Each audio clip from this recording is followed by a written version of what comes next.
Hi friends, welcome back to my YouTube channel Shubhamanu vlogs. Friends, ಇದು ನನ್ನ weight loss ಜರ್ನಿಯ day 57ನ video ಆಗಿರುತ್ತೆ. ಇನ್ನು ಫ್ರೆಂಡ್ಸ್, ನಾನಿಲ್ಲಿ ಬೆಳಿಗ್ಗೆ ಎದ್ದದ್ದು ಕೂಡ ಲೇಟ್. ಏನಕ್ಕಂತ ಅಂದರೆ ನಿನ್ನೆ ಚಿಂಟು ಸ್ಕೂಲ್ನ ಹಾಫ್ ಡೇ ಮುಗಿಸ್ಕೊಂಡು ಬಂದ, ಮತ್ತು ಇವತ್ತು ನಾಳೆ 2 ದಿನ ರಜೆ ಇರೋದ್ರಿಂದ ಅವನು ನಿದ್ದೆ ಮಾಡ್ತಿದ್ನಲ್ಲ, ಸ್ಕೂಲಿಗೆ ಕಳಿಸೋ ಟೆನ್ಷನ್ ಇಲ್ವಲ್ಲ, ಹಾಗಾಗಿ ಸ್ವಲ್ಪ ಲೇಟಾಗಿಯೇ ಎದ್ದು ತಿಂಡಿನೂ ಕೂಡ ಪ್ರಿಪೇರ್ ಮಾಡಿದೆ. ಆ ತಿಂಡಿನ ನಮ್ಮ ಮನೆಯವ್ರು ತಿನ್ಕೊಂಡು ಡ್ಯೂಟಿಗೆ ಹೋದರು.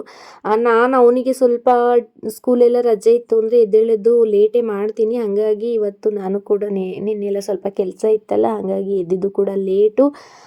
ಇನ್ನು ಅವನು ಕೂಡ ಎದ್ದ, ಅವನಿನ್ನು ಊಟ ಮಾಡಿರಲಿಲ್ಲ. ಹಾಗಾಗಿ ಮಾತಾಡ್ತಾ ಕೂತಿದ್ವಿ ಫೋನ್ ನೋಡಿಕೊಂಡು. ನಾನೇನು ಇವತ್ತು ವೇಟನ್ನ ಚೆಕ್ ಮಾಡಬೇಕಿತ್ತು. ಹಾಗಾಗಿ ನನಗೆ ವೇಟ್ ಚೆಕ್ ಮಾಡಬೇಕಾದ್ರೆ ಚಿಂಟು ನನ್ನ ಜೊತೆ ಇರ್ತಿರ್ಲಿಲ್ಲ, ಸ್ಕೂಲ್ಗೆ ಹೋಗ್ಬಿಡ್ತಿದ್ನಲ್ಲ. ನಾನು ಟೇಬಲ್ ಮೇಲೆಲ್ಲ ಇಟ್ಕೊಂಡು ಸರ್ಕಸ್ ಮಾಡಿ ವೇಟ್ ಚೆಕ್ ಮಾಡ್ತಿದ್ದೆ. ಬಟ್ ಈ ಸಲ ಚಿಂಟು ನೀನು ಫೋನೆಲ್ಲ ಇಟ್ಕೊಂಡು ವಿಡಿಯೋ ಮಾಡು, ನಾನು ವೇಟ್ ಚೆಕ್ ಮಾಡ್ತೀನಿ ಕಣಪ್ಪ ಅಂತ ಹೇಳಿದೆ. ಸರಿ ಆಯಿತು ಅಂತ ಹೇಳ್ಬಿಟ್ಟು ವೇಟ್ನ ಚೆಕ್ ಮಾಡ್ತಾ ಇದ್ದೀವಿ.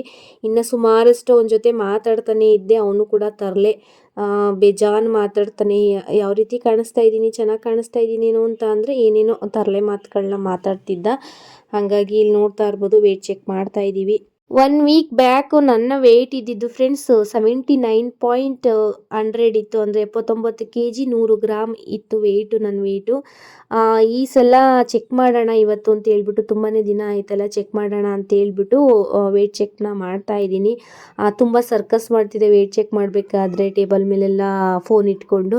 ಇವತ್ತು ಚಿಂಟು ಮನೆಯಲ್ಲೇ ಇದ್ನಲ್ಲ, ಚಿಂಟು ನೀನು ವಿಡಿಯೋ ಮಾಡು, ನಾನು ವೇಟ್ ಚೆಕ್ ಮಾಡ್ತೀನಿ ಅಂತ ಹೇಳಿದೆ. ಹಂಗಾಗಿ ಅವನು ವಿಡಿಯೋ ಮಾಡ್ಕೋತಾ ಇದ್ದಾನೆ. ಇನ್ನು ನೋಡ್ತಾ ಇರ್ಬೋದು, ನನ್ನ ವೆಯ್ಟು 78.15 ಅಂತ ಬರ್ತಿದೆ.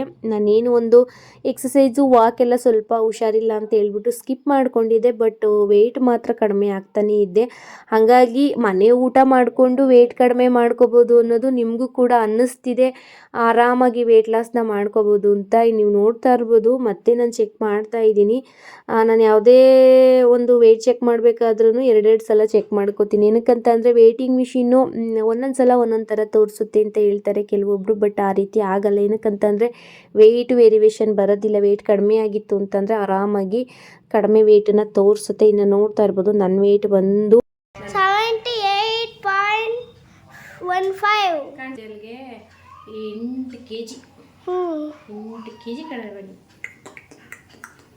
ಇವಾಗ ನಾನು ನೀನು ಚೆಕ್ ಮಾಡಿಯಾ? ನಮ್ಮ ಚಿಂಟೂರು ವೆಯ್ಟ್ ಚೆಕ್ ಮಾಡ್ತಾ ಇದ್ದಾರೆ. ಇರೋ ಈ ಕಡೆ ಬರ್ತೀನಿ. ನೀನು 20? ನಾನು 26 ಇದ್ದೆ ಫ್ರೆಂಡ್ಸ್. ಇವಾಗ ಎಷ್ಟಾಗಿದೆ ನಂಗೆ ಗೊತ್ತಿಲ್ಲ. ಬಾ. ಓಹೋ, ಎಷ್ಟಿದು? 25 kg 850. ನಮ್ಮ ಚಿಂಟು 28 kg ಇದ್ದ, ಹುಷಾರು ತಪ್ಪೋ ಮುಂಚೆ. ಎಷ್ಟಿದೆ ಚಿಂಟು ನೀನು? 28. 28 kg ಇತ್ತ ನಮ್ಮ ಚಿಂಟು. ನಾನು 2 kg. ನಾನು ಎಷ್ಟು kg ಸಣ್ಣಗಿರೋದು? ನೀನು 28, 1.5 kg, 2.5 kg. 2.5 kg ಕಮ್ಮಿ ಆಗೋದೇ. ನಮ್ಮಮ್ಮ ಒಂದೇ 1 kg ಕಮ್ಮಿ. ನಿನ್ನ ಮನೇಲಿ ಇದ್ಬಿಟ್ರೆ ಹುಡುಕ್ತಾನೆ ದುಡ್ಡ ಬೈಲಿ. ಮನೇಲಿ ಇದ್ರೆ ಚಿಲ್ಲರೆ ಕಾಸು ಹುಡುಕ್ತಿಯಲ್ವೇ? ಎಲ್ಲಿದ್ದದು? ತಗೊಬಿಡ್ತಿದ್ದಿ. 2 ರೂಪಾಯಿ. 2 ರೂಪಾಯಿ ಅಂತೆ. 2 ರೂಪಾಯಿ ಚೇಂಜ್ ಕಾಸು ಹುಡುಕ್ತಾವನು. 2 rupees. ವಿಡಿಯೋ ನನ್ನ ಜೊತೆ ವಿಡಿಯೋ ಮಾಡ್ತೀಯಾ? ಮಾಡ್ತೀನಿ, ಅದು ಕುಡಿಸ್ಬಿಡಿ. ಎಲ್ಲಿಗೆ? ಕ್ಯಾಮ್ರಾ ನೋಡ್ಕೊಂಡ್ ಮಾತಾಡ್ತಾನೆ ಡೌ ರಾಜ.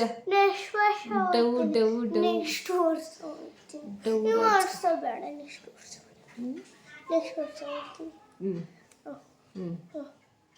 ಟ್ಯೂಷನ್ಗೆ ಹೋಗಿ ವರ್ಷ.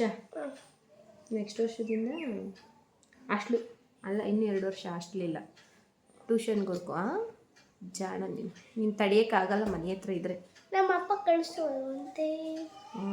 ಸರಿ, ಊಟ ಮಾಡಿಸ್ಕೊಡ್ತೀನಿ ನಡಿ. ಮುಖ ತೊಳ್ಕೊಬ್ರಾಗ ಊಟ ಮಾಡಿಸ್ತೀನಿ. ನಡಿಯಲ್ಲ ಸಾಕು.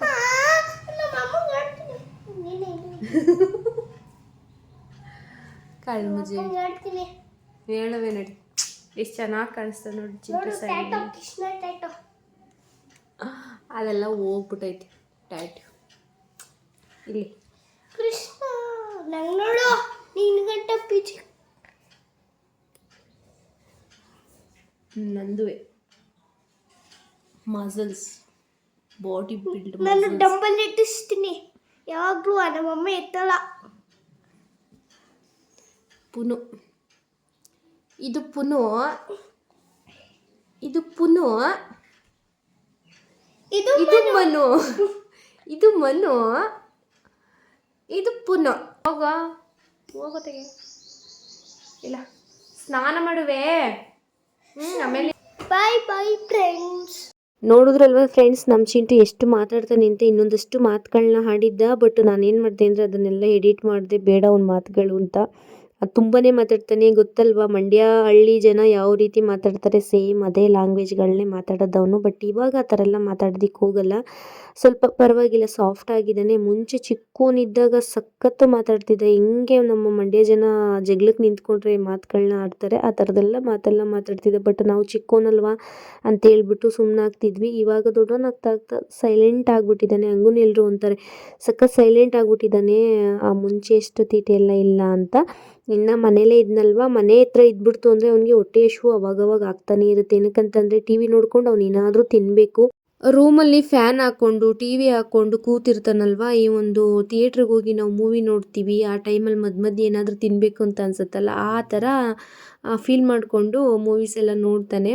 ಹಾಗಾಗಿ ಮನೆ ಹತ್ರ ಇತ್ತು ಅಂದರೆ ಇಲ್ಲ ಸೈಕಲ್ ತೊಳಿತಾನೆ, ಇಲ್ಲ ರೂಮಲ್ಲಿ ಸೇರ್ಕೊಂಡು ಟಿ ವಿ ನೋಡ್ತಾನೆ. ಅಲ್ಲಲ್ಲೇ ಅವನಿಗೆ ತಿಂಡಿಗಳನ್ನ ಕೊಟ್ಬಿಡ್ತು ಅಂದರೆ ಏನೂ ಕೇಳಕ್ಕೆ ಹೋಗಲ್ಲ. ಇಲ್ಲ ಅಂದರೆ ನನಗೆ ಹೊಟ್ಟೆ ಹಶು ಅಂತ ಏನಾದರೂ ಕೇಳ್ತಾನೆ ಇರ್ತಾನೆ, ನಾನು ಹಿಂದಿಂದೆ ಸುತ್ತಾನೆ ಇರ್ತಾನೆ. ಅದಕ್ಕಾಗಿ ನಾನು ಕೂಡ ಹಣ್ಣನ್ನು ಕಟ್ ಮಾಡಿಕೊಂಡು ಅವನಿಗೂ ಕೂಡ ಹಣ್ಣು ಕಟ್ ಮಾಡಿಕೊಡ್ತಾ ಇದ್ದೀನಿ. ಅದ್ರ ಜೊತೆಗೆ ನಾನು ಜೀರಿಗೆ ನೀರನ್ನು ತಗೋತಾ ಇದ್ದೀನಿ.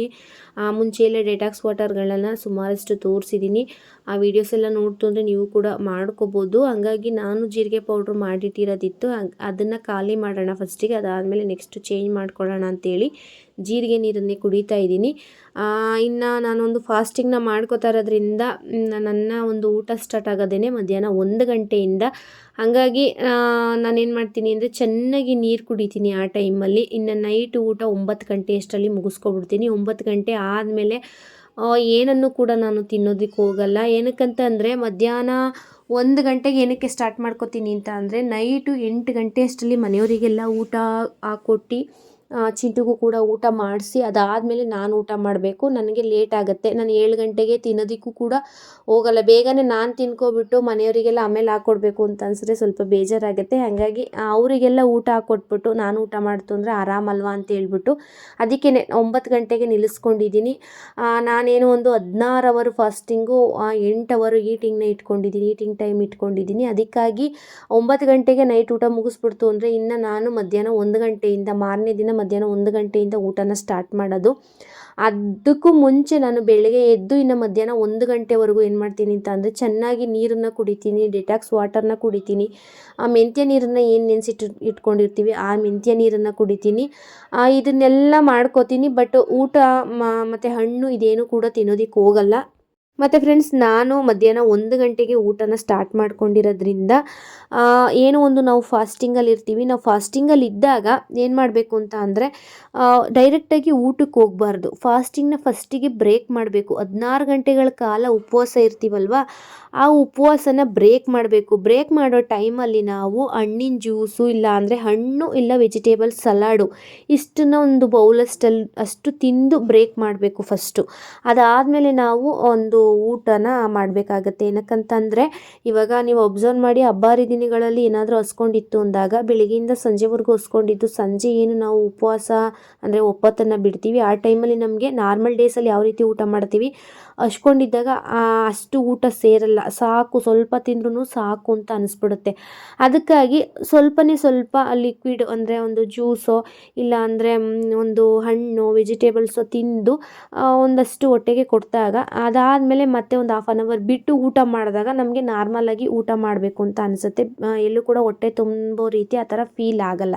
ಹಾಗಾಗಿ ಫಸ್ಟಿಗೆ ಒಂದು ಫಾಸ್ಟಿಂಗ್ನ ಬ್ರೇಕ್ ಮಾಡಬೇಕಾದ್ರೆ ಹಣ್ಣಿನ ಜ್ಯೂಸು, ಹಣ್ಣಿಲ್ಲ ಒಂದು ವೆಜಿಟೇಬಲ್ಗಳನ್ನ ತಿಂದ್ಕೊಂಡು ಫಸ್ಟು ಫಾಸ್ಟಿಂಗ್ನ ಬ್ರೇಕ್ ಮಾಡಿ ಅದಾದಮೇಲೆ ಒಂದು ಹಾಫ್ ಆನ್ ಅವರ್ ಬಿಟ್ಟು ಮನೇಲಿ ಏನು ಅಡುಗೆ ಮಾಡಿರ್ತೀರ ಆ ಒಂದು ಊಟನ ಮಾಡಿ. ಅಂದರೆ ನಿಮ್ಮ ಒಂದು ವೆಯ್ಟ್ ಲಾಸ್ ಜರ್ನಿಲಿ ಮೀಲ್ ಪ್ಲ್ಯಾನಿಂಗ್ ಅಂತ ಇಟ್ಕೊಂಡಿರ್ತೀವಲ್ಲ, ಅದೇ ರೀತಿ ಊಟನ ಮಾಡಿ.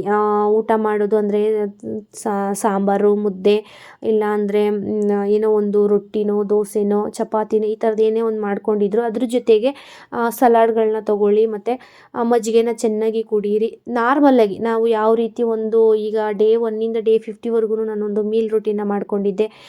ಬೆಳಗ್ಗೆ ಟೈಮು ಸ್ವಲ್ಪ ಟಿಫನ್ ಎಲ್ಲ ತಿಂತಿದ್ದೆ. ಅದಾದಮೇಲೆ ಸ್ವಲ್ಪ ದಿನಗಳು ಬಿಟ್ಟು ಗಂಜಿ ಸ್ಟಾರ್ಟ್ ಮಾಡಿದೆ. ಹಂಗೇನೆ ನಾನೇನು ಮಾಡ್ತೀನಿ ಅಂದರೆ ಇವಾಗ ಫಾಸ್ಟಿಂಗ್ ಮಾಡ್ತಾಯಿದ್ದೀನಿ, ಬ್ರೇಕ್ ಮಾಡ್ತೀನಿ. ಬ್ರೇಕ್ ಮಾಡುವಾಗ ಏನಾದರೂ ಒಂದು ತಿಂತೀನಿ ಫಾಸ್ಟಿಂಗ್ ಬ್ರೇಕ್ ಮಾಡುವಾಗ. ಅದಾದಮೇಲೆ ನೆಕ್ಸ್ಟು ಊಟನ ಮಾಡ್ತೀನಿ. ಮನೇಲಿ ಏನು ಅಡುಗೆ ಮಾಡಿರ್ತೀನಿ ಅದನ್ನೇ ಸ್ವಲ್ಪ ಕ್ವಾಂಟಿಟಿಲಿ ತೊಗೊಂಡು ಊಟನ ಮುಗಿಸ್ಕೊತೀನಿ. ಅದಾದಮೇಲೆ ಸೋಂಪನ್ನು ತಿಂತೀನಿ. ಅದಾದಮೇಲೆ ಮಜ್ಜಿಗೆನೂ ಕೂಡ ಕುಡಿತೀನಿ. ಇನ್ನು ಅದೆಲ್ಲ ಆದಮೇಲೆ ಸಂಜೆ ಟೈಮ್ ಬರುತ್ತೆ, ಆವಾಗ ಗ್ರೀನ್ ಟೀನೋ ಬ್ಲಾಕ್ ಕಾಫಿನೋ ನಿಮ್ಗೆ ಏನು ಬೇಕೋ ಅದನ್ನು ಮಾಡ್ಕೊಳ್ಳಿ. ಇನ್ನು ನೈಟ್ ಊಟಕ್ಕೆ ಗಂಜಿ, ಇಲ್ಲ ಓಟ್ಸ್ ಗಂಜಿ, ಇಲ್ಲ ಸಿರಿಧಾನ್ಯಗಳ ಗಂಜಿ, ಇಲ್ಲ ಅಂದರೆ ರಾಗಿ ಗಂಜಿ, ಈ ಥರದ್ದೇನಾದರೂ ಮಾಡಿಕೊಂಡು ಬ್ಯಾಲೆನ್ಸ್ ಮಾಡಿಕೊಂಡು ಊಟ ಮಾಡ್ಕೊಳ್ಳಿ. ಅಂತ ಅಂದರೆ ಮೀಲ್ ಪ್ಲ್ಯಾನಿಂಗ್ನ ಈ ಥರ ಮಾಡ್ಕೊಬಿಡ್ತು ಅಂತಂದರೆ ತುಂಬಾ ಈಸಿ ಆಗುತ್ತೆ ಅಲ್ವಾ. ನನಗೂ ಕೂಡ ಮಧ್ಯಾಹ್ನನೂ ಅಡುಗೆ ಮಾಡಿಕೊಂಡು ಬೆಳಗ್ಗೆನೂ ಅಡುಗೆ ಮಾಡಿಕೊಂಡು ಸಂಜೆನೂ ಯಾರಪ್ಪ ಅಡುಗೆ ಮಾಡ್ಕೊಳ್ಳೋದು ಅಂತ ತುಂಬಾ ಬೇಜಾರಾಗ್ತಿತ್ತು. ಅದಕ್ಕೆ ನಾನೇನು ಮಾಡಿದ್ದೀನಿ ಅಂತ ಅಂದರೆ ಸ್ವಲ್ಪ ದಿನಗಳಿಗಿಂತ ಫುಡ್ಡಿಗೆ ಅಡ್ಜಸ್ಟ್ ಆಗೋವರೆಗೂ ಬೆಳಿಗ್ಗೆ ಮಧ್ಯಾಹ್ನ ಸಂಜೆ 3 ಹೊತ್ತೂ ಸ್ವಲ್ಪ ಊಟ ಮಾಡ್ತಿದ್ದೆ.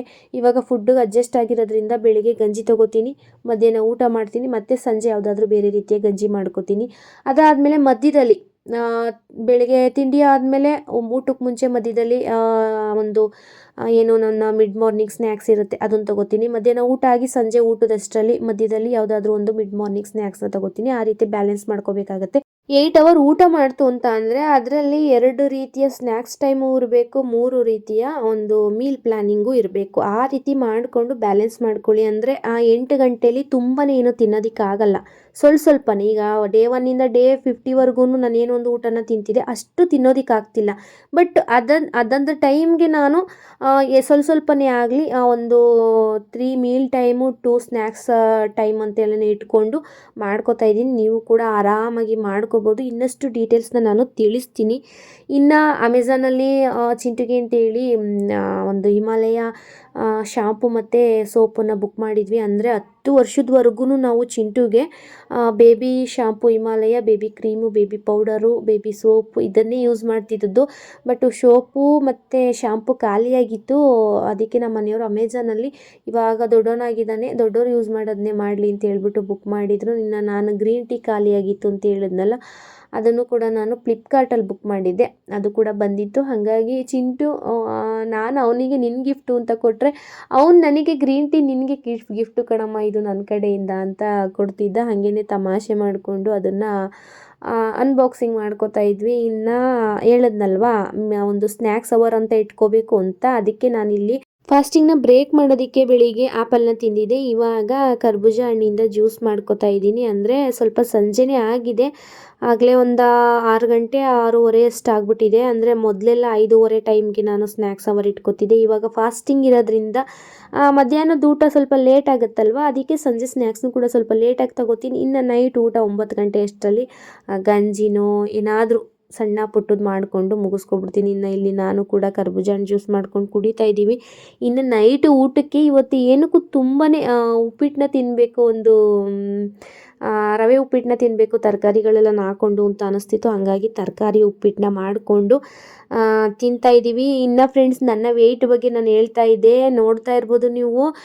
ವೀಕ್ಲಿ ನನ್ನ ವೆಯ್ಟು 1 kg ಕಡಿಮೆ ಆಗ್ತಿತ್ತು. ಹಾಗಾಗಿ ಆರಾಮಾಗಿ ವೆಯ್ಟ್ ಚೆಕ್ ಮಾಡಿಕೊಂಡು ಈ ವೀಕು ಕೂಡ 1 kg ಕಡಿಮೆ ಆಗಿದ್ದೀನಿ. ಇನ್ನು ಇಂಚಸ್ ಲಾಸು ಕೂಡ ಮಾಡ್ಕೋಬೇಕಾಗಿದೆ, ಅದು ಕೂಡ ಚೆಕ್ ಮಾಡ್ಕೋಬೇಕಾಗಿದೆ ಎಷ್ಟು ಇಂಚಸ್ ಲಾಸ್ ಆಗಿದ್ದೀನಿ ಅಂತ. ಅದೇ ವರ್ಕೌಟ್ಸ್ ಎಲ್ಲ ಸ್ವಲ್ಪ ಸ್ಕಿಪ್ ಮಾಡ್ತಾ ಇದ್ದೀನಿ, ಅದನ್ನು ವೀಡಿಯೋಸ್ ಎಲ್ಲ ತೋರಿಸ್ತೀನಿ ನಿಮಗೆ. ಅಂದರೆ ವೀಡಿಯೋಸ್ ಮಾಡೋಕ್ಕಾಗ್ತಾಯಿಲ್ಲ, ವರ್ಕೌಟ್ ಮಾಡಿದ್ರು ಸಣ್ಣ ಪುಟ್ಟ ವರ್ಕೌಟ್ ಮಾಡಿದ್ರು ಅದನ್ನು ನಿಮಗೆ ವೀಡಿಯೋಸ್ ಮಾಡೋಕ್ಕಾಗ್ತಾಯಿಲ್ಲ. ಇನ್ನು ನೆಕ್ಸ್ಟ್ ದಿನಗಳಲ್ಲಿ ನನ್ನ ವರ್ಕೌಟ್ಸ್ ವೀಡಿಯೋಗಳೆಲ್ಲ ಶಾರ್ಟ್ಸ್ ವೀಡಿಯೋದಲ್ಲಿ ಮತ್ತು ನಾರ್ಮಲ್ ವೀಡಿಯೋಗಳಲ್ಲಿ ನಿಮ್ಮ ಜೊತೆ ಶೇರ್ ಮಾಡ್ಕೋತೀನಿ. ಯಾವುದೇ ರೀತಿಯ ವರ್ಕೌಟ್ ಎಕ್ವಿಪ್ಮೆಂಟ್ ಇಲ್ಲದೇ ಮನೆಯಲ್ಲೇ ಯಾವ ರೀತಿ ಆರಾಮಾಗಿ ಎಕ್ಸಸೈಸ್ಗಳನ್ನ ಮಾಡ್ಕೋಬೋದು ಅಂತೇಳಿ ನಾನು ನಿಮ್ಮ ಜೊತೆ ಶೇರ್ ಮಾಡ್ಕೋತೀನಿ ಫ್ರೆಂಡ್ಸ್. ಇನ್ನು ಚಿಂಟುಗೂ ಕೂಡ ಉಪ್ಪಿಟ್ಟು ತಿನ್ಸೋಣ ಅಂತ ಹೇಳ್ಬಿಟ್ಟು ಹಾಕೋತಾ ಇದ್ದೀನಿ. ಈ ಅಪ್ಪ ಮಗನಿಗೆ ಉಪ್ಪಿಟ್ಟು ಜೊತೆಗೆ ಮೊಸರು ಓಕೆ, ಆ ಮೊಸರು ಜೊತೆಗೆ ಉಪ್ಪಿನಕಾಯಿನೂ ಸೇರಿಸಿ ತಿನ್ನಿಸ್ಬೇಕಂತೆ. ಹಾಗಾಗಿ ಅವರಿಬ್ರದ್ದು ಒಂದೇ ರೀತಿ ಕಾಂಬಿನೇಷನ್ನು. ಮೊಸರು ಉಪ್ಪಿನಕಾಯಿ ಇತ್ತು ಅಂದರೆ ಯಾವಾಗಲಾದರೂ ಉಪ್ಪಿಟ್ಟು ಮಾಡಿಕೊಡು ತಿಂತೀನಿ ಅಂತ ಅಂತಾರೆ. ಇನ್ನು ಚಿಂಟುಗೂ ತಿನ್ನಿಸಿ ನಾನು ಕೂಡ ಉಪ್ಪಿಟ್ಟನ್ನ ತಿಂದೆ. ಬಿಸಿ ಬಿಸಿ ಉಪ್ಪಿಟ್ಟು ಒಂದೆರಡು ತುತ್ತು ಜಾಸ್ತಿನೇ ತಿಂದುಬಿಟ್ಟೆ. ಹಾಗಾಗಿ ಸ್ವಲ್ಪ ಹೊಟ್ಟೆಗೆ ಜಾಸ್ತಿ ಅನ್ನಿಸ್ತು ಊಟ. ಅದಕ್ಕೆ ನಾನೇನು ಮಾಡಿದ್ದೀನಿ, ಇಲ್ಲಿ ಸ್ವಲ್ಪ ಎಲೆ ಅಡಿಕೆನ ಹಾಕ್ಕೊಂಡು ತಿಂತಾಯಿದ್ದೀನಿ. ಎಲೆ ಅಡಿಕೆ ತಿಂತು ಅಂದರೆ ಆರಾಮಾಗಿ ಡೈಜೆಷನ್ ಆಗುತ್ತೆ ಅಂತೇಳಿ. ಸೋಂಪು ಕೂಡ ತಿಂದೆ, ಬಟ್ ಯಾಕೋ ಸಮಾಧಾನ ಆಗಲಿಲ್ಲ. ಮನೇಲಿ ಎಲೆ ಇತ್ತು ಅಂತೇಳಿ ಎಲೆ ಅಡಿಕೆ ಎಲ್ಲನೂ ತಿಂದೆ. ಎಲೆ ಅಡಿಕೆ ತಿನ್ನೋದು ತುಂಬಾ ಒಳ್ಳೆಯದು, ಬಟ್ ಜಾಸ್ತಿ ಬೇಡ. ಅಲ್ಲೆಲ್ಲ ಸ್ವಲ್ಪ ಕಲರ್ ಚೇಂಜ್ ಆಗಿಬಿಡುತ್ತೆ. ನನಗೂ ಕೂಡ ಚಿಂಟು ಬಾಣಂತನದಲ್ಲಿ ತುಂಬಾ ತಿಂದು ಅಲ್ಲೆಲ್ಲ ಕೆಂಚಿಗಾಗ್ಬಿಟ್ಟಿತ್ತು. ಸ್ವಲ್ಪ ಪರವಾಗಿಲ್ಲ, ಇವಾಗೆಲ್ಲ ಕಡಿಮೆ ಆಗ್ತಾ ಬರ್ತಿದೆ. ಇನ್ನು ನಾಳಿನ ವೀಡಿಯೋದಲ್ಲಿ ಸಿಗೋಣ ಫ್ರೆಂಡ್ಸ್. ನನ್ನ ಒಂದು ಡೇ 57ನ ವೀಡಿಯೋನ ನಾನು ಇಲ್ಲಿಗೆ ಮುಗಿಸ್ಕೊತಾ ಇದ್ದೀನಿ. ಯಾರೆಲ್ಲ ವೀಡಿಯೋನ ಕೊನೆವರೆಗೂ ನೋಡಿದ್ರಿ ಎಲ್ರಿಗೂ ಕೂಡ ಥ್ಯಾಂಕ್ಸ್ನ ತಿಳಿಸ್ತಾ boy and good night friends.